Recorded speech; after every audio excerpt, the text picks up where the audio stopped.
sebuah file yang hanya bisa ditulis oleh satu proses dalam satu waktu, atau printer yang hanya bisa melayani satu job dalam satu waktu. Yang kedua, hold and wait, memegang dan menunggu.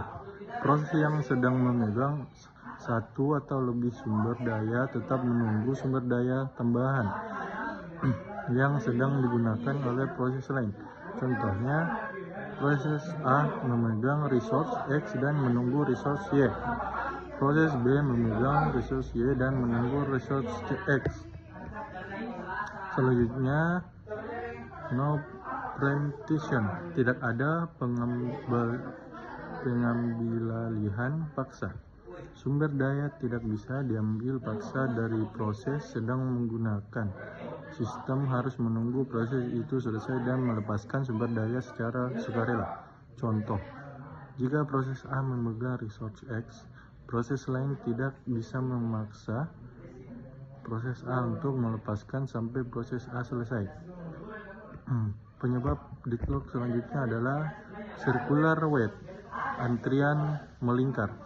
Terjadi siklus dalam struktur proses di mana setiap proses menunggu sumber daya yang dipegang oleh proses lain, dan proses terakhir dalam siklus menunggu sumber daya dari proses pertama. Contohnya, proses A menunggu resource B, proses B menunggu resource C, proses C menunggu resource A. Strategi penanganan deadlock. Yang pertama, pencegahan deadlock. Menghindari setidaknya satu dari 4 kondisi agar deadlock tidak mungkin terjadi.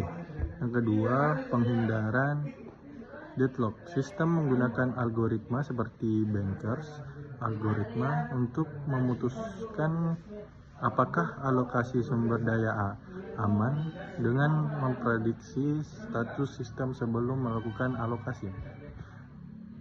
Ketiga, deteksi dan pemulihan.